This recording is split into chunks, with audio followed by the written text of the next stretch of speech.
Bismillahirrahmanirrahim. Assalamualaikum warahmatullahi wabarakatuh. Anandaku semua yang dicintai karena Allah, kelas 4 Ali, gimana kabar kalian? Hari ini Ustadz akan menceritakan kisah Khulafaur Rasyidin. Yang pertama, mungkin kalian sudah kenal siapakah beliau, sosok beliau. Beliau adalah seorang laki-laki yang berkedudukan agung, berderajat tinggi, beribadah kepada Allah dengan meneladani Rasulullah SAW, berjihad di jalan Allah dan memberikan seluruh hartanya di jalan Allah. Dia menolong Rasulullah SAW pada saat orang-orang mengabaikan beliau, beriman kepada beliau pada saat orang-orang ingkar kepada beliau, dan membenarkan beliau pada saat orang-orang mendustakan beliau. Tidak sedikit dari anak-anak kaum muslimin yang tidak mengetahui jasa-jasa besarnya sehingga mereka menzalimi hak-haknya, meremehkan kedudukannya yang mulia dan tidak menghargainya dengan sebenar-benarnya. Yang berpura-pura tidak mengetahui bukan hanya orang-orang awam semata, bahkan orang-orang khusus dari kalangan para khatib, para pemberi nasihat, para dai, juga para penulis. Bisa jadi karena dia adalah orang besar di samping orang yang lebih besar, mulia di samping orang yang lebih mulia, maka kebesaran sahabatnya Sallallahu Alaihi Wasallam, kedudukan dan derajatnya menutupi kebesaran kedudukan dan derajatnya. Dia adalah sahabat terbaik tanpa diperselisihkan. Matahari tidak terbit dan tidak terbenam setelah para nabi dan para rasul atas seorang laki-laki yang lebih baik daripadanya. Dialah laki-laki yang pertama kali beriman menurut pendapat yang sahih. Dialah seorang laki-laki yang jika imannya ditimbang dengan iman umat maka imannya lebih berat. Dialah orang yang bersih hati, pemalu, tegas namun pengasih. Seorang saudagar mulia, pemilik fitrah lurus dan bersih dari noda-noda jahiliyah dan kegelapan. Dia mirip dengan Rasulullah SAW. Sebuah kemuliaan besar bisa menyerupai beliau. Seorang laki-laki bukan layaknya laki-laki, mempunyai sejarah hidup bukan layaknya sejarah hidup. Diajak masuk Islam, dia pun menjawab tanpa keraguan, tanpa maju mundur dan tanpa bimbang.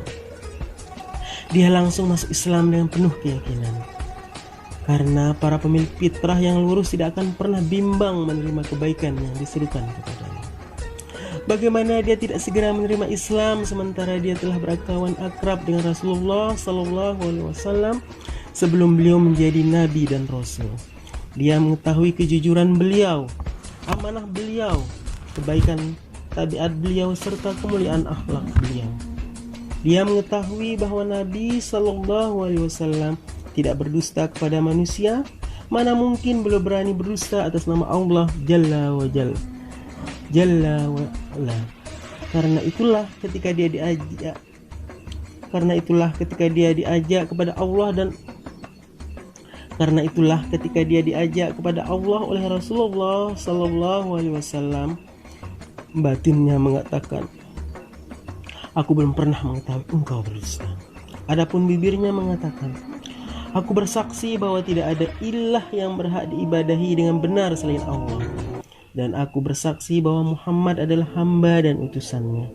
Lalu dia memberikan tangannya kepada Nabi SAW untuk membaiat beliau. Jadilah tangan pertama yang diulurkan kepada Nabi SAW. Itulah sekelumit kisah penggalan singkat dari keutamaan dan keteladanan yang telah dia torehkan di lembar sejarah dengan tinta dari cahaya. Siapakah beliau? Anak-anakku yang soleh dan soleha, kelas 4 Ali bin Abi Thalib. Beliau adalah sosok Abu Bakar As-Siddiq. Beliau adalah siapakah As-Siddiq radhiyallahu anhu? Adakah yang sudah mengenal sejarah hidup beliau? Oke, kita lanjutkan kisah beliau. Dia adalah Abdullah bin Utsman bin Amr bin Ka'ab bin Sa'ad bin Ta'im bin Murrah bin Ka'ab bin Lu'ay al-Quraisy at-Taimi, Abu Bakar As-Siddiq bin Abi Quhafah. Dia dilahirkan di Mina. Nasabnya bertemu dengan nasab Nabi SAW pada Murrah.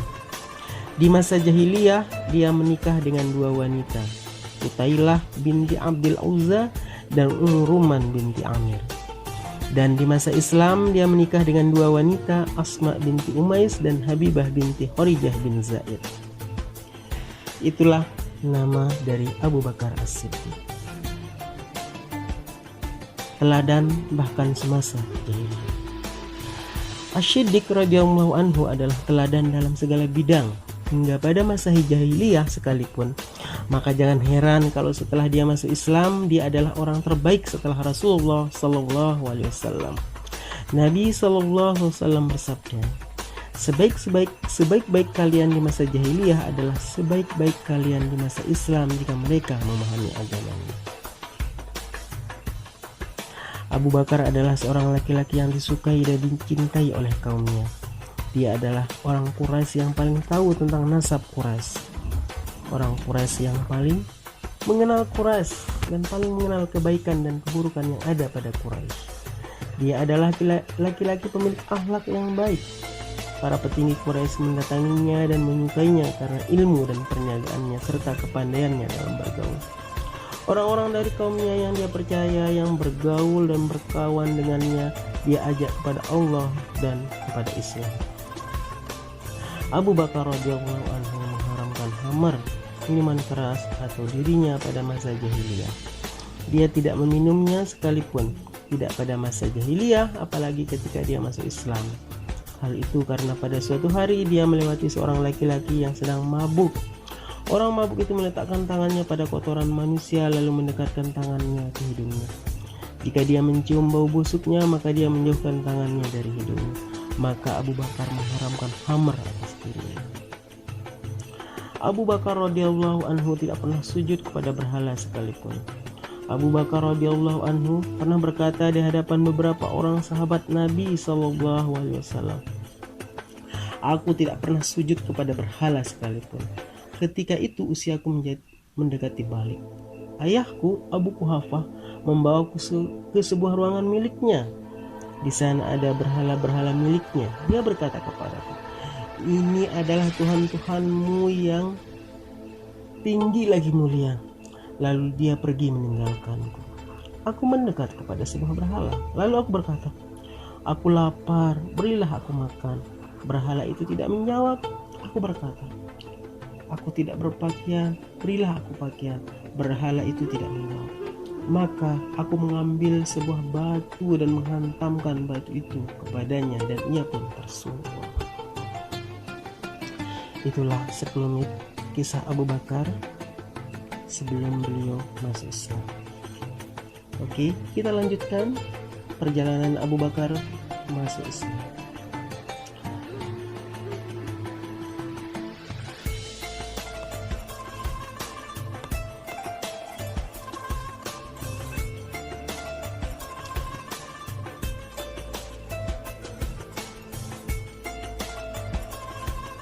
Abu Bakar radhiyallahu anhu masuk Islam.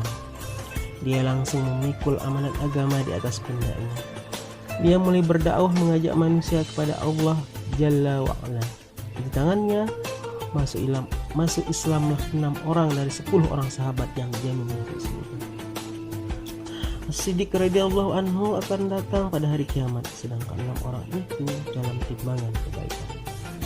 Bahkan telah masuk Islam melalui tangannya orang-orang dalam jumlah besar selain 6 orang mulia lagi suci tersebut. Demikianlah semestinya seorang dai, dia memikul kewajiban berdakwah kepada orang-orang di sekitarnya. Khawatir mereka akan ditimpa azab Allah sehingga dia membimbing mereka menuju ridho Allah dan surganya.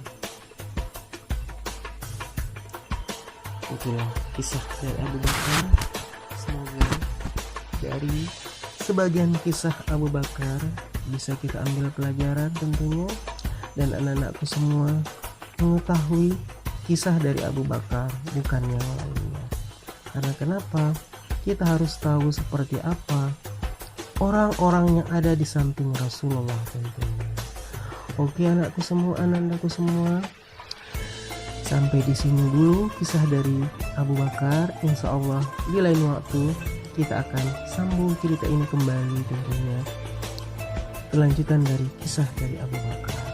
Baiklah, kita tutup kisah ini dengan bersama-sama membaca hamdalah.